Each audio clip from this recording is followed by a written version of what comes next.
One thing that I've learned is that most of us have never thought about what our rich life really is. So you ask people, what is your rich life? I told you, we actually had some great answers in here. Most common answers, I told you the three. Most people have complained about money, especially in their 40s. It becomes the number one thing they worry about, but they've never spent a weekend reading a good book.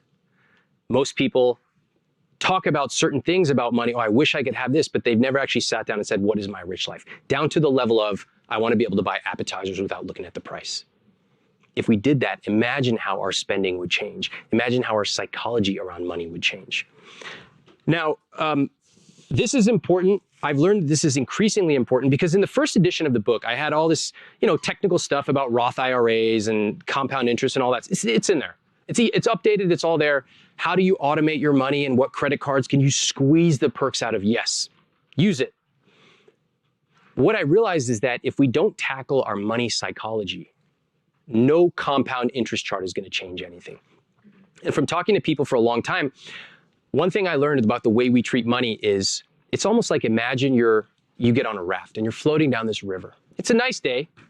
The river's going to end up in a good place. It's the river of life. It's a pretty good life, especially for people watching this, people in the room. Life is going to be pretty good, right? You've sort of done well already. If the river goes left, we go left. What I have found is it's a lot more fun to pick up my paddle and row the direction that I want to go. Sometimes I might get wrong, but I've learned that it's a lot more fun to chart out what my rich life is. And interestingly, the more you really refine what your rich life is, for example, vinyl, and maybe you actually go to a vinyl making class from the original vinyl guy, I don't know. Some people around you might say, that's pretty weird. Why are you doing that? That's ridiculous. My favorite word, that's ridiculous. But the more I dialed in on my money dials in my rich life, the more I realized I really love unapologetically charting my path and going towards it, okay? Spending extravagantly on the things I love and cutting costs on the things that I don't. Now, it's one thing to do this yourself, to come up with your money rules. I've got 10 money rules. You can Google Ramit's money rules, and they're about spending and saving, and one of them is marry the right person, which I think is actually one of the most important money rules that you can possibly have.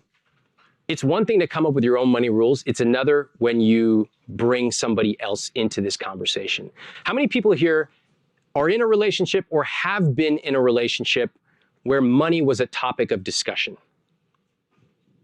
Quite a few. I've had